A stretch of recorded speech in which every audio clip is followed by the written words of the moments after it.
Sostiene la ministra de Educación, Isabel Celaá, que de ninguna manera podemos pensar que los niños pertenecen a los padres. Hemos de recordar que el derecho fundamental que asiste a toda persona desde su nacimiento. Por tanto, no podemos pensar de ninguna de las maneras que los hijos pertenecen a los padres. Es interés del menor, es derecho fundamental y derecho constitucional del menor. Lo contrario equivaldría a pensar que los menores, por serlo, no tienen derechos fundamentales, lo cual sería un absurdo y además ilegal. Y es cierto que los niños no son propiedad privada de los padres en el sentido de que los niños no son objetos susceptibles de ser apropiados por nadie. Los niños son sujetos, que no objetos, de derecho y por tanto son personas con derechos frente a terceros. También derechos frente a sus padres. Ahora bien, que no sean propiedad privada de los padres y que por tanto no los pertenezcan como un objeto de su propiedad, como un objeto de su patrimonio, no significa que los padres no tengan ningún derecho frente a sus hijos. Recordemos lo más elemental. Los niños son personas jurídicas, son sujetos de derecho que debido a su insuficiente madurez todavía no cuentan con plena capacidad de obrar en sociedad. Todavía no pueden responsabilizarse plenamente de sus decisiones, ni siquiera son capaces de evaluar plenamente cuáles van a ser las consecuencias de esas decisiones. Por eso, a los niños y a otras personas, como a los discapacitados, se les suele poner bajo la institución de la tutela.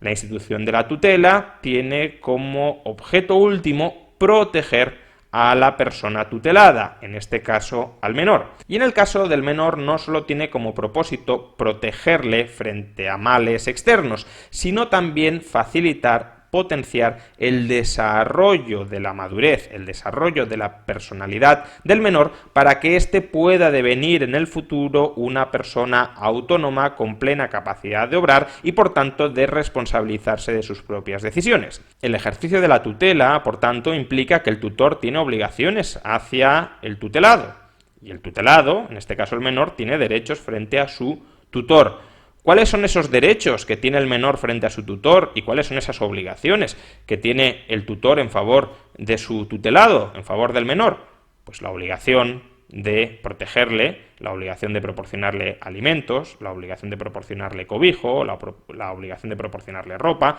o la obligación de proporcionarle formación, educación en un sentido amplio del término. Es decir, la obligación de proporcionarle todo aquello que sea necesario para desarrollarse como persona adulta capaz de insertarse en sociedad. Estas obligaciones del tutor hacia el menor son obligaciones de medios, no obligaciones de fines. Una obligación de fines nos obliga a alcanzar un resultado determinado. La obligación de medios únicamente nos obliga a obrar diligentemente proporcionando los medios suficientes para que un determinado resultado se pueda llegar a materializar. O traducido en el caso de la obligación de proporcionar educación al menor. La obligación de proporcionar educación, formación al menor, no nos obliga a que ese menor se doctore o se gradúe en la universidad, porque no podemos garantizar que ese menor va a querer o va a poder doctorarse o graduarse en la universidad. A lo que nos obliga, como tutores, la obligación de proporcionar educación al menor es a proporcionarle, a suministrarle los medios necesarios, los medios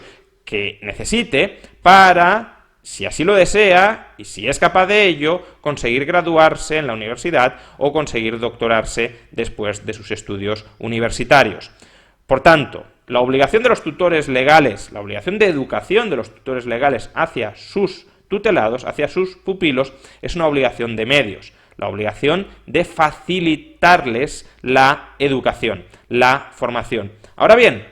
existe un único itinerario formativo, un único itinerario educativo por el que deban transcurrir, por el que deban transitar todos los menores. Evidentemente no. Opciones de educar a un menor para que devenga adulto y para que pueda insertarse funcionalmente en sociedad, las hay muchísimas. No existe un único camino, ni en los procedimientos, ni en los contenidos curriculares para formar, para instruir, para dar educación a un menor. Existen multitud de filosofías pedagógicas y existen multitud de combinaciones curriculares distintas. Y por tanto, la cuestión de fondo es quién tiene que decidir qué método pedagógico o qué contenido curricular específico ha de recibir el menor para formarse, para educarse y para insertarse en sociedad. Evidentemente, quien tiene un derecho preferente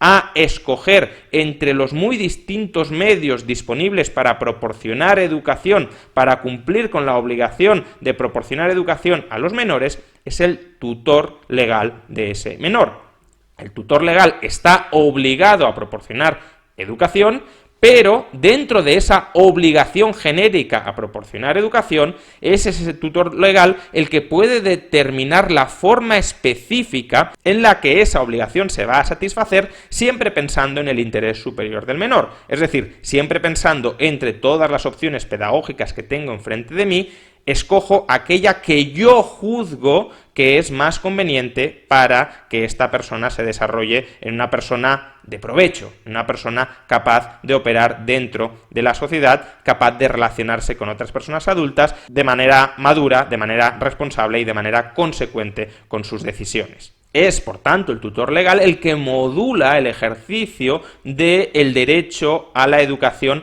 que tiene el menor frente al tutor legal.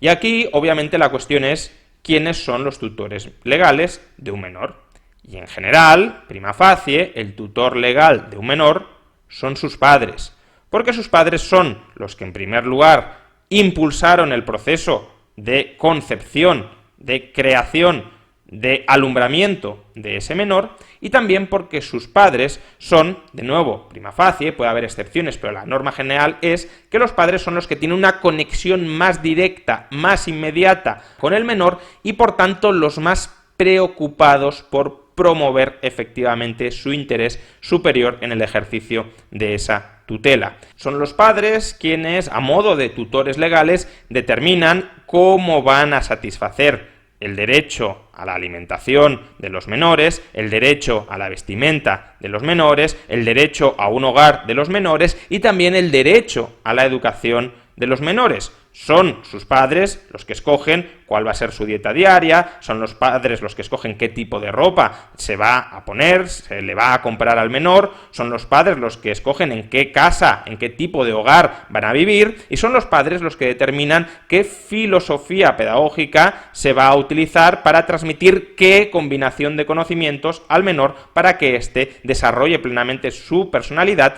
y se inserte en sociedad. Como digo, no existe una única dieta válida, no existe una única moda válida, no existe una única arquitectura del hogar válida y no existe una única combinación de contenidos o de métodos de educación válidos. Existen multitud de dietas, modas, tipos de hogar y tipos de educación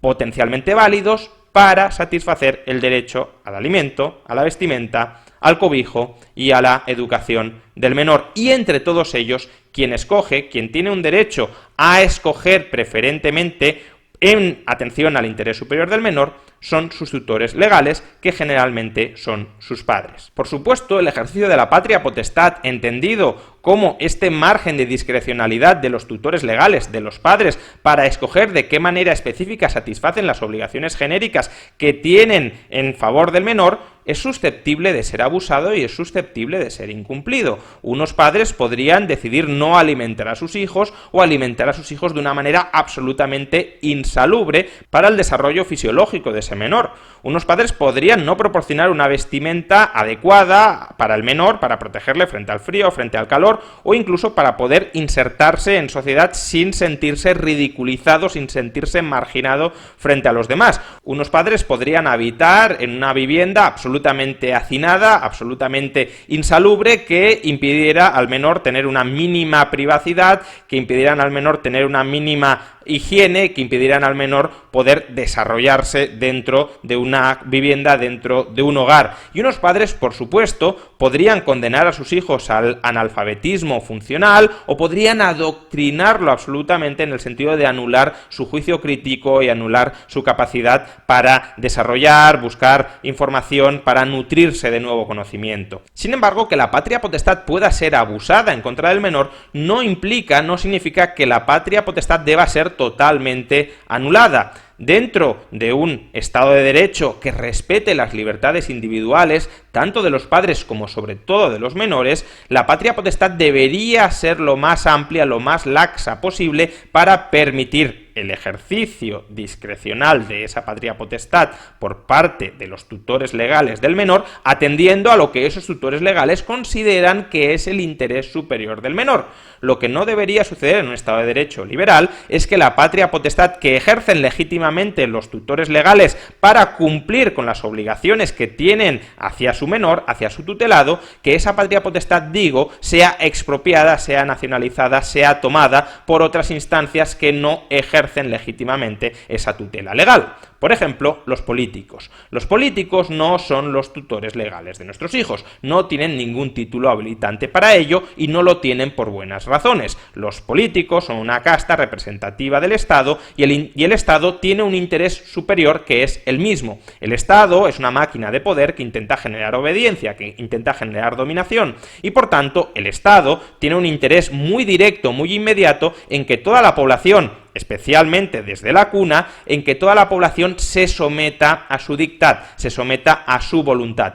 Y nada mejor para conseguirlo que adoctrinar a los menores, que lavarles el cerebro, que convertirles en sus súbditos intelectuales. Por eso es peligrosísimo que el Estado tenga un poder omnímodo en educación, porque el Estado va a tener un incentivo muy directo, muy poderoso en adoctrinar, en lavar el cerebro a los menores para que se conviertan en sus siervos voluntarios. En un Estado de Derecho liberal, la función del Estado no debería ser suplantar a los padres como tutores legales en el ejercicio legítimo de su patria potestad. La labor del Estado debería ser, en todo caso, vigilar que la patria potestad no es abusada en contra del menor, siempre respetando los límites muy amplios que ha de tener el ejercicio de la patria potestad, dado que no existe una única forma de satisfacer todas las diversas obligaciones que integran esa patria potestad hacia el menor. Por desgracia, el Estado lleva décadas ganándoles terreno a los padres, a los tutores legales y legítimos de los menores, a la hora de determinar el contenido de la educación que han de recibir esos menores. Y ese terreno lo ha ganado controlando y regulando los planes de estudio de todos los estudiantes que caen bajo su jurisdicción. Los planes de estudio ya no son escogidos por los padres ya no determinan qué materias y en qué proporción y a través de qué método quieren que sus hijos reciban. Ese contenido propio de la patria potestad, especificar cómo se satisface la obligación de educación que el tutor tiene hacia el menor, es un contenido que hoy ejerce esencialmente el Estado a través del sistema educativo, no solo de la educación pública, sino también de la educación privada controlada y regulada por los planes de estudio estatales. Por eso los distintos niveles administrativos del Estado, por ejemplo, intentan conformarnos identidades nacionales, identidad catalana, identidad vasca, identidad gallega, identidad española, que supuestamente son representativas de un tipo de ciudadanía que es el tipo de ciudadanía que da soporte a un determinado tipo de Estado. La ciudadanía catalana daría soporte al Estado catalán, la ciudadanía vasca daría soporte al Estado vasco, la ciudadanía gallega daría soporte al Estado gallego y la ciudadanía española daría soporte al Estado español. Cada Estado existente o cada Estado naciente es un Estado que necesita lavarles el cerebro a sus ciudadanos para conformar un tipo de lealtades y un tipo de servidumbres que le permitan al Estado posteriormente ejercer poder sobre esa población. En España lo estamos viviendo, pero es un fenómeno que se repite en todos los países donde el Estado controla la educación. Y no solo en términos de identidades étnicas. Cada vez que el Estado decide incluir o excluir una materia del contenido de estudios que tienen que estudiar por el que tienen que pasar todos los alumnos, todos los menores de su jurisdicción, está tomando opciones ideológicas. Cuando excluye o cuando incluye la educación financiera, está adoptando una opción ideológica. Las personas anticapitalistas no quieren que, por ejemplo, sus hijos aprendan el funcionamiento del sistema financiero actual porque lo consideran ilegítimo e inmoral de raíz. En cambio, las personas que no tienen un sesgo anticapitalista sí que pueden preferir que sus hijos aprendan cómo funcionan las finanzas y, por tanto, cómo se pueden insertar funcionalmente en nuestra sociedad capitalista. Cuando el Estado incluye o excluye la religión de los planes de estudio, también está adoptando opciones ideológicas. Los padres que consideran que la religión es muy importante para el desarrollo de la personalidad de sus hijos o incluso para que sus hijos entiendan el tipo de sociedad en la que viven y que ha sido impregnada con una determinada cultura que a su vez ha sido influida por la religión, considerarán que la religión debe integrar los planes de estudio. Los que consideren que la religión es el opio del pueblo, es una mera superstición que no aporta absolutamente nada a los menores, salvo acaso manipularles para que tengan un determinado tipo de orientación espiritual, considerarán que la religión debe ser excluida de los planes de estudio. Y cada vez, repito, que el Estado decide si incluir o excluir una materia para todos los estudiantes, está adoptando opciones ideológicas no neutrales. Y repito, la cuestión es, entre todas las posibles opciones ideológicas válidas, porque es válido enseñarle a un menor religión o no enseñársela, es válido enseñarle a un menor educación financiera o no enseñársela, es válido enseñarle a un menor historia universal en lugar de historia de España o centrarse en historia de España en lugar de historia universal, es válido a un menor enseñarle lengua catalana con preferencia sobre la lengua española o sobre la lengua inglesa, o es válido enseñarle a un menor lengua inglesa con preferencia sobre la lengua catalana o sobre la lengua española. Todas esas opciones que no son neutrales y donde no existe una única opción válida, ¿quién es aquel que debe decidir qué opción se sigue? No es que los padres no puedan intentar adoctrinar a los hijos, es que la alternativa menos mala, por las razones que ya hemos ofrecido, la menos mala, no necesariamente la óptima en todos los casos, pero sí la alternativa menos mala, es que sean los padres, es decir, los tutores legales de ese menor, los que determinen preferentemente qué contenido educativo ha de recibir ese menor, y que no sean los políticos los que determinen la educación homogénea que han de recibir todos los menores, evidentemente con su superior interés a perpetuar su poder adoctrinando a esos menores. De ahí que el PIN parental que ha propuesto Vox y que han aceptado PP y Ciudadanos en la región de Murcia sea un paso adelante en el restablecimiento de la patria potestad en el ejercicio del derecho a la educación de los menores de los padres frente sobre el Estado. El Estado ha ido nacionalizando, ha ido expropiando esa patria potestad a los padres durante mucho tiempo y el PIN parental es una forma de restablecerla. Es verdad que el PIN parental también puede ser objeto de abuso. Es verdad que los padres pueden utilizar su derecho de veto a recibir determinados contenidos para mantener a sus hijos en el oscurantismo. Y es verdad que puede ser necesario algún tipo de límite, repito, muy laxo y muy generoso en todo caso,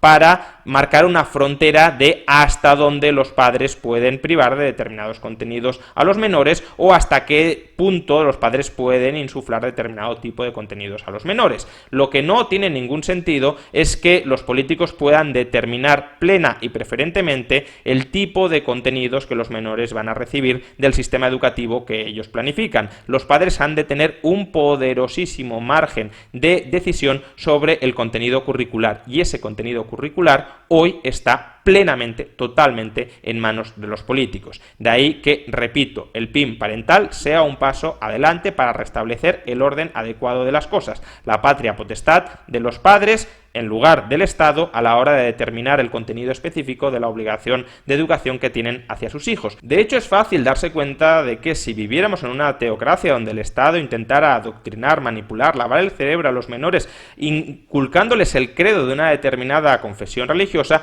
los primeros que reclamarían el PIN parental para protegerse frente a ese adoctrinamiento estatal serían los mismos que hoy se oponen al PIN parental que ha propuesto Vox y que han aceptado PP y Ciudadanos en la región de Murcia. Es decir, los padres, llamémosles de izquierdas, se opondrían firmemente a que sus hijos fueran adoctrinados por esa teocracia estatal y reclamarían que sus hijos pudiesen ser excluidos de las asignaturas donde se les intenta adoctrinar en una determinada fe. Sin embargo, esos mismos padres de izquierdas, esos mismos políticos de izquierdas votados por esos padres de izquierdas, hoy se oponen al PIN parental que defiende Vox o que han aceptado PP y Ciudadanos. ¿Y por qué en el fondo se oponen a ese PIN parental cuando ellos mismos lo reclamarían para protegerse de aquellos contenidos que consideran inadecuados para sus hijos? Porque creen que hoy tienen el Estado a su servicio, porque creen que son ellos los que hoy pueden inculcar a todos los menores los contenidos educativos que a ellos sí les gustan, porque creen que son ellos los que tienen hoy la capacidad de adoctrinar o de inculcar ideas con las que ellos se sienten a gusto a los menores de toda España. Y no estoy diciendo que algunos de esos contenidos no sean contenidos que yo pueda compartir, no tengo absolutamente nada en contra de la educación sexual o en contra de la educación en la tolerancia y en la diversidad sexual.